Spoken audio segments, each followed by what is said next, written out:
And I'm gonna guess that what I'm about to say, you're gonna disagree with. Everything just gets a bit rattly and squeaky. Now overall, this is all you'd ever want in a car, and I love them. And I really wanted to give you good news mechanically speaking, but unfortunately I can't.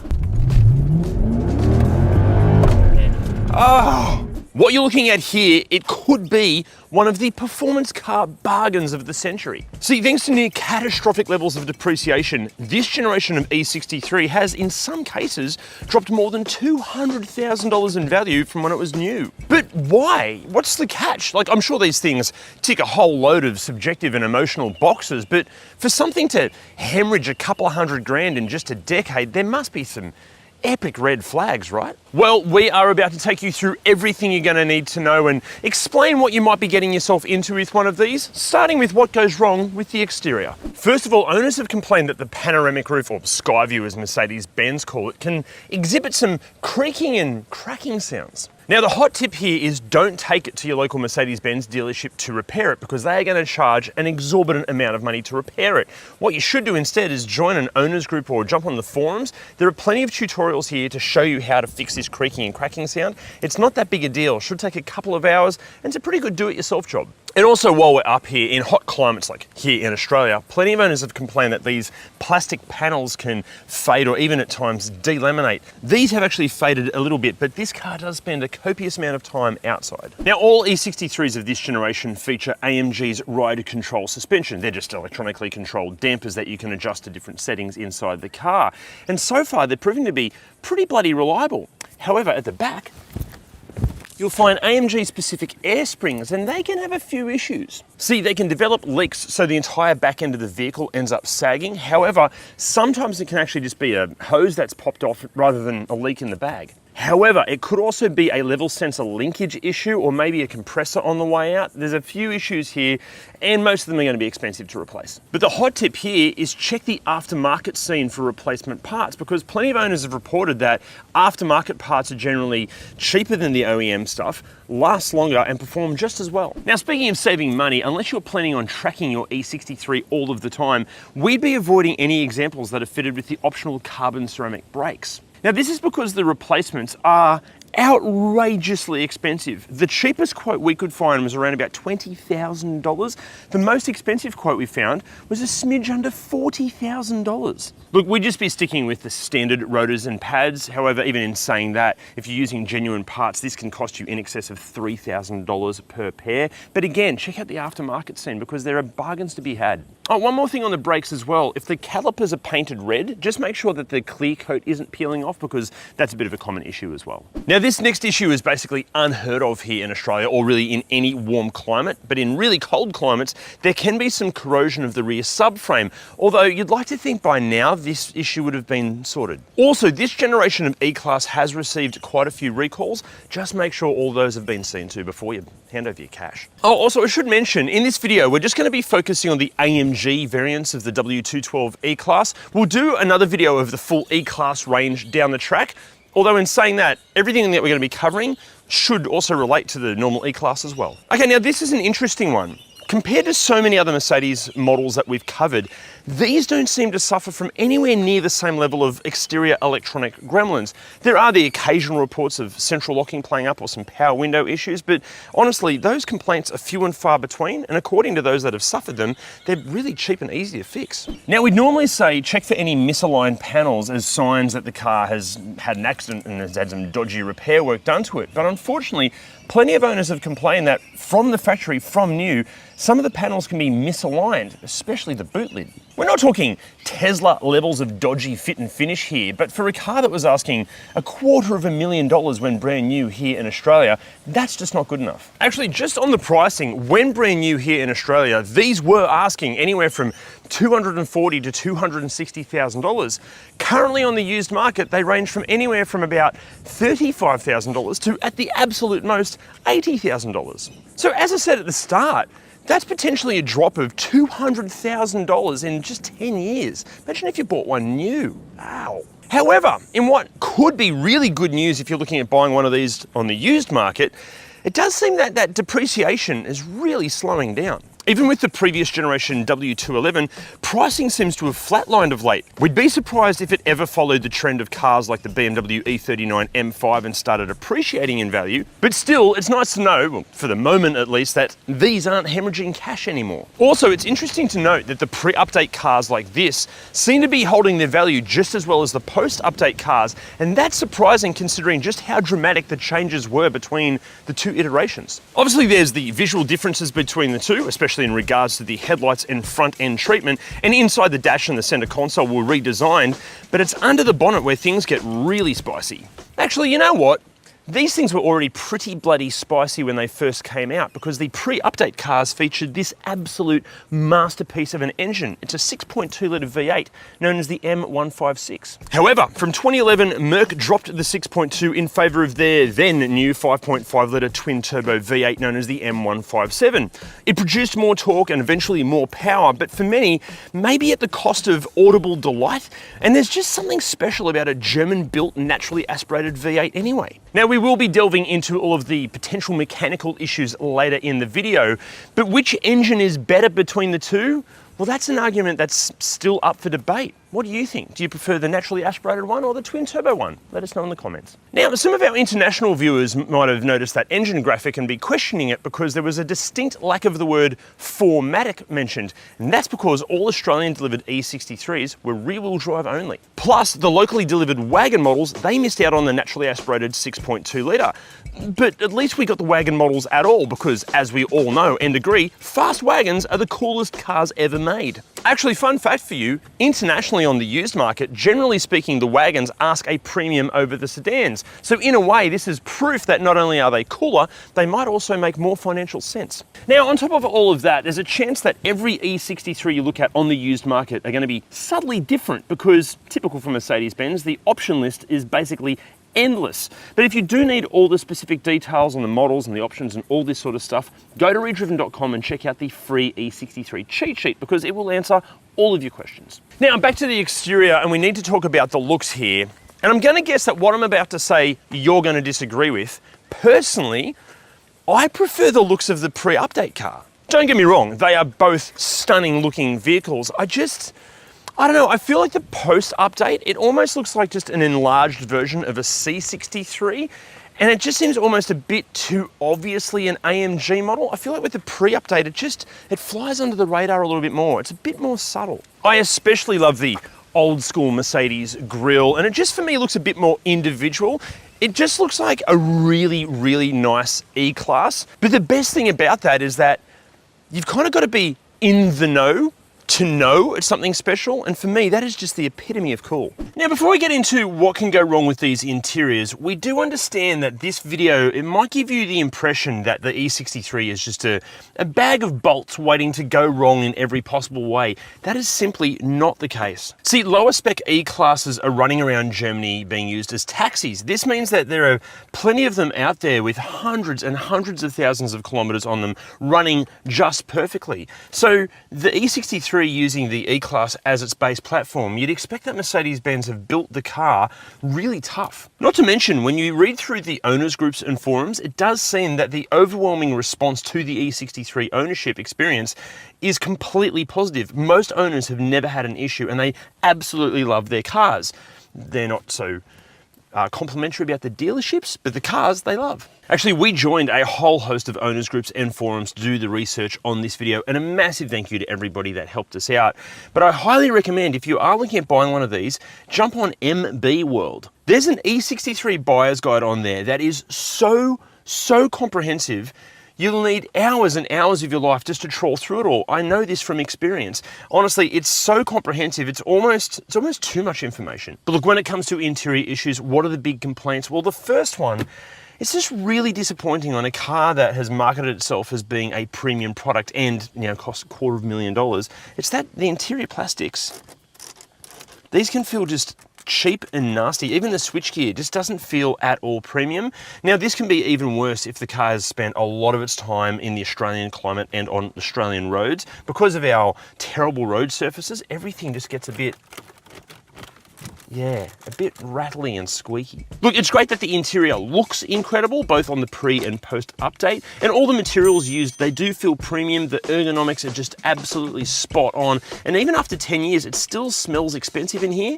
And this is something we found recently on our W205 C-Class video, it just feels that everything behind the scenes, like everything holding this sensational looking interior in place, is just made of cheap, dodgy plastic. And while the materials used, they can feel premium, apparently for some owners, they aren't the most resilient, especially on the seat bases, basically where you plonk your bum into the seat, they can tear and rip and just wear prematurely. Now, this issue might be more prevalent with our international viewers rather than our Aussie viewers, because the tearing tends to impact the synthetic leathers more than the Napa leather. With the Aussie E63s, these all came with a Napa leather interior. But in saying that, if the Napa leather hasn't been cared for and is exposed to Aussie sun all of the time, it can get pretty hard and even crack as well. Actually, just check all of the leather and also all of the stitching as well, because there are plenty of reports out there that just the leather, it can get a little bit loosey-goosey in different places. Now, on models fitted with the burl wood grain trim, this can fade because apparently from the factory, they didn't put enough UV protection behind the clear coat,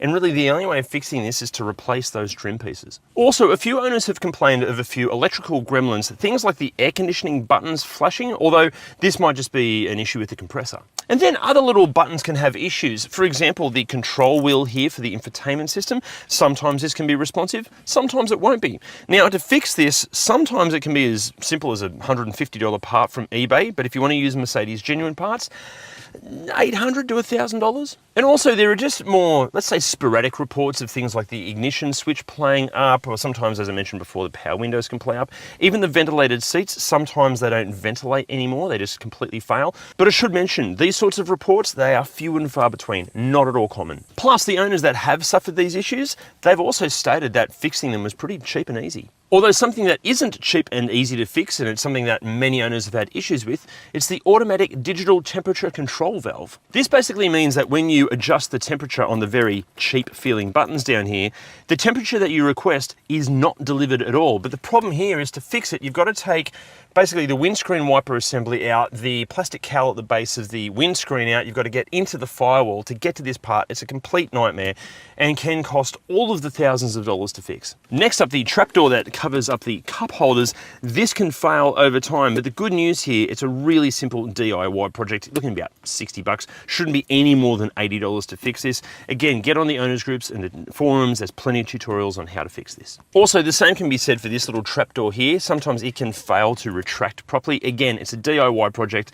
Get on the tutorials, do it yourself. And while we're in the practicality department, you have your little storage bin here with a 12-volt outlet. You've got two cup holders here with little fingers to hold small pretentious coffees, like a double ristretto. You've got bisexual cubby hole here because it opens both ways, although the space in there isn't all that great. And you've also got a spot for your keys just there. That's pretty impressive. If it closes, yep, good. You've got what has to be the most elaborate, I don't know if this is a bottle holder or something to hold a laptop or a handbag, but check this out. How cool is this?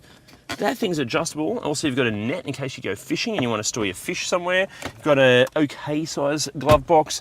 This is great. Under the seat, you've got storage specifically for a cricket ball and a wine cork there. And then on the other side, you've got the owner Suhasa's glasses, which are these. I think they look pretty good. So you've got storage under that seat as well. You've got door bins, but they're pretty bloody shallow, so you're not going to fit a bottle in there. And that's about it for practicality up front.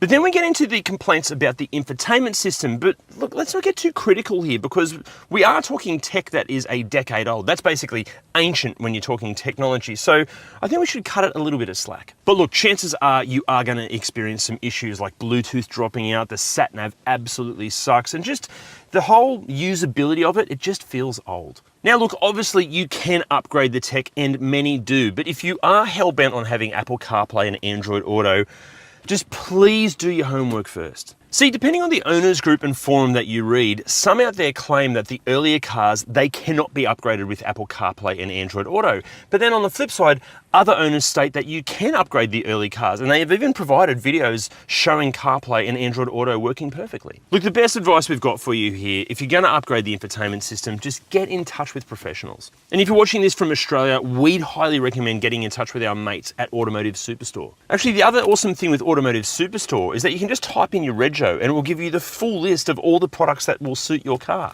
Or you could just get in touch with the team there and they'll give you the best advice on all of the right products. And on top of that, you can shop for over 400,000 products, including car care, infotainment systems, audio, dash cams, lights, brakes, suspension, 4x4 gear, plus a whole lot more. And best of all, you can shop for all of that stuff without getting off your ass because they will ship Australia-wide. Now, just back to the variance between the iterations, even the early models were absolutely loaded with kit, but just make sure that the side bolsters on the AMG sport seats are still firm because sometimes they won't be. Also, if you're an audiophile, try to find an example fitted with the optional Bang & Olufsen sound system because it sounds unbelievable. Now, as far as safety goes, look, it's a big Mercedes. Even the early models are about as safe as a car can get. But the update included a host of pre-collision avoidance tech as well as driver assistance equipment. But again, for all of the specific details on the safety gear and the features, ReDriven.com, it's all on the cheat sheet. Now, something else that not only Mercedes owners have complained about, but owners of all sorts of cars, are some of the exorbitant prices that some dealerships try to charge you for consumables like wiper blades. Luckily, there's a solution to this. Hit the link below to easily order yourself a set online. They're so easy to fit. They're going to fit perfectly. And they work so well, we genuinely use them on all of our cars.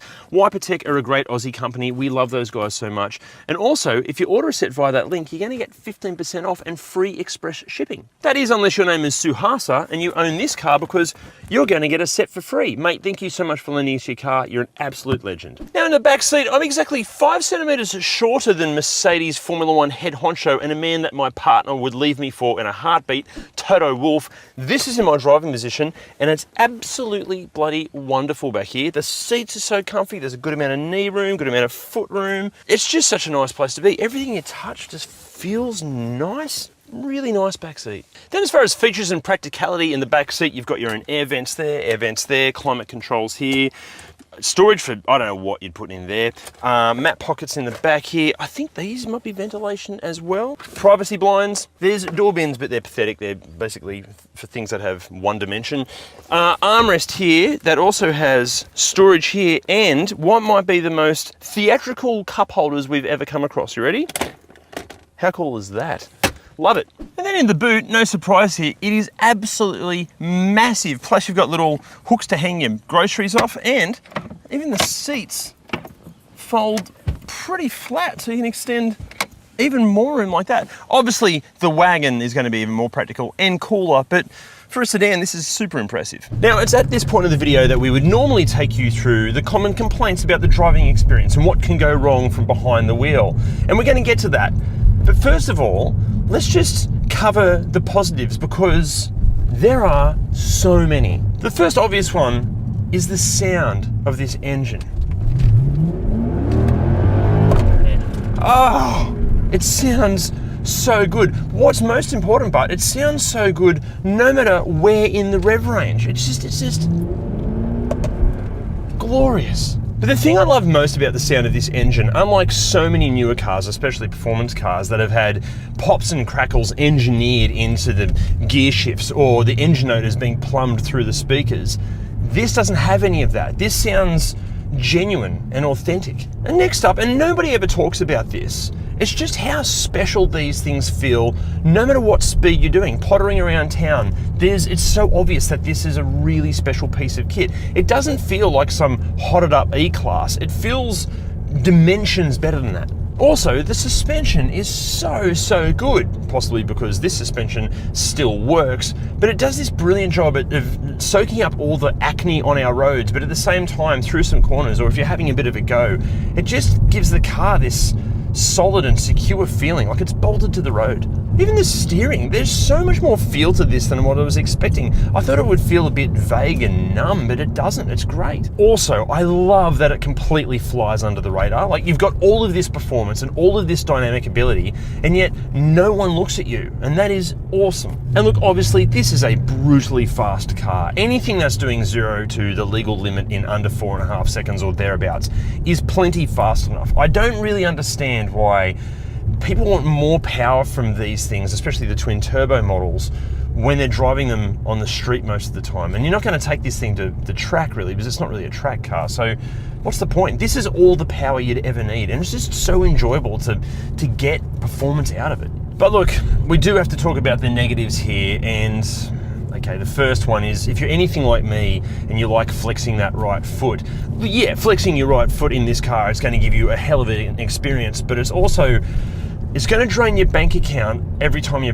pop down to your local petrol station. See, when we picked this car up, we actually measured the weight of Suhas's right foot. He's the guy that owns this car. Turns out his right foot is way lighter than my right foot, and even he is seeing figures of around 17 litres per 100 Ks. Now, the good news here is that owners of the twin-turbo 5.5 litre E63 are reporting much better fuel consumption figures, kind of 10 to 13 litres per 100 Ks, but I question how heavy their right foot is. And also, as incredible as this engine sounds, and as wonderful it is to throw it through some corners like this, I've got to admit, the rattles and creaks from the interior, they do spoil the party somewhat.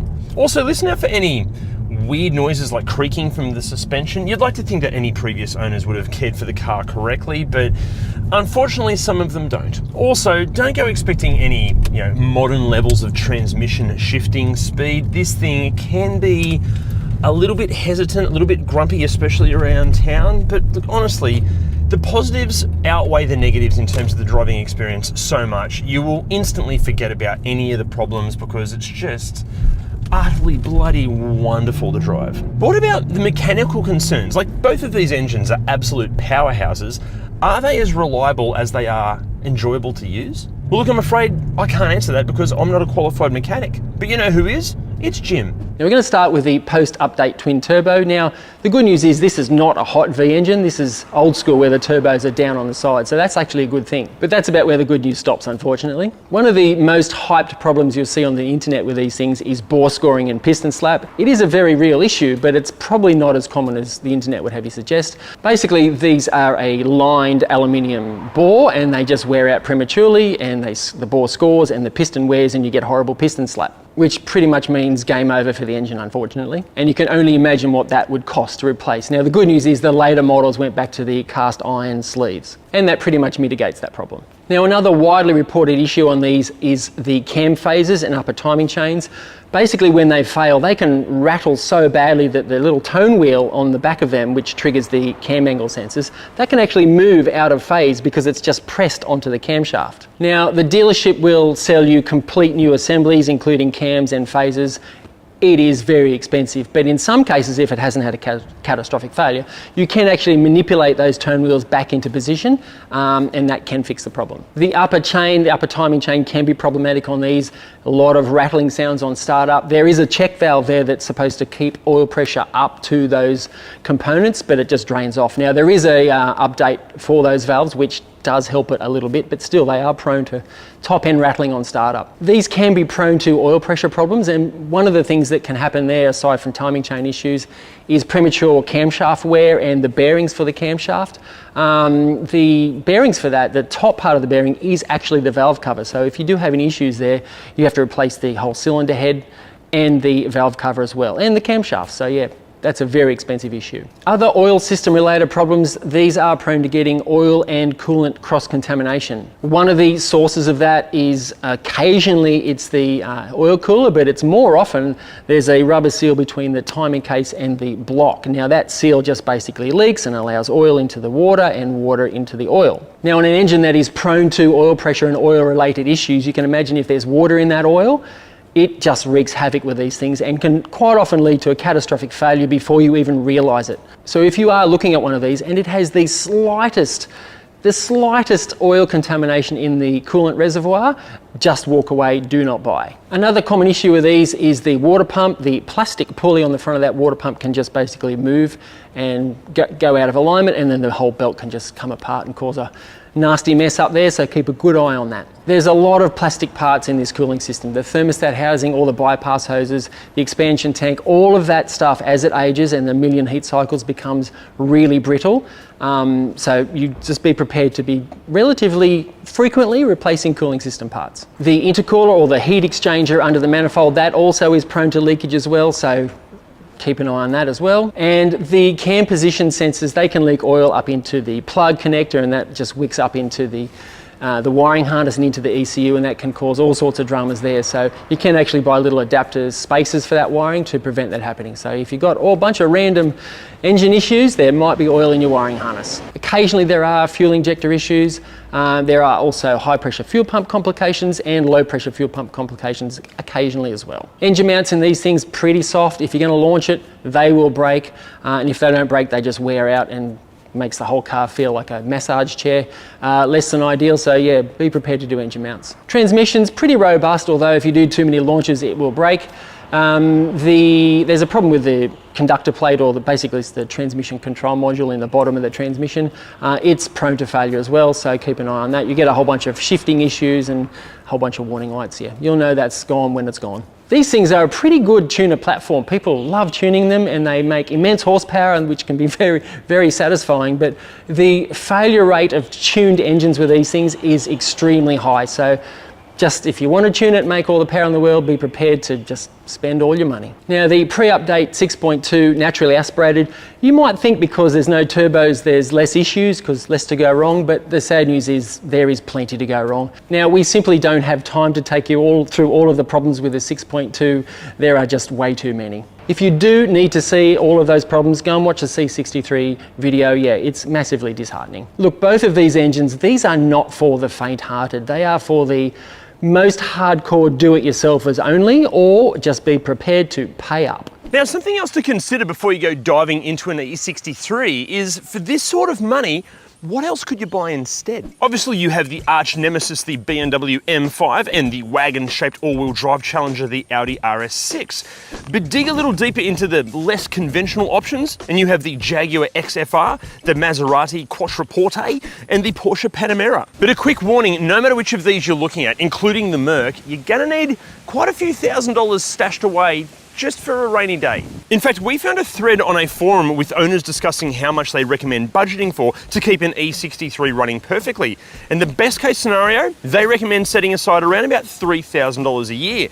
Worst case scenario, and depending on who owned it before you and how they treated it, some owners consider $6,000 a year to be a more realistic figure. Now that doesn't mean you shouldn't buy one, because if you can afford that and you've found a near perfect E63 with a flawless history that's hopefully been owned by let's say a mature, dedicated and financial enthusiast, the right E63 can be an absolute performance car bargain. The issue is, plenty on the used market are ex-lease vehicles that have been owned by people that have had no intention of keeping the car for the long term, and therefore they may have missed a few maintenance checks, maybe some corners have been cut with servicing, and maybe they've been driving them like complete dickheads. Do not buy an E63 that has been through any of that, no matter how cheap it is, because you know the old saying, the most expensive thing in the world is a cheap Mercedes. But that's not all, because there's another issue that the E63 can have, even if it's a really, really good one. It's the fact that there's another car that features everything that makes this thing so spectacular, just that it has better build quality, stronger residuals, it's more reliable, and the parts are cheaper. It's one of these. But if you weren't to buy this or this, what would you buy instead? Let us know in the comments. See you next time. Little sensor linkage issue or something else that I've gone blank on. We be avoiding any models with fitted for the owners have had issues with automatic digital temperature control. Oh, slow down. How about I don't do it at M&M speed?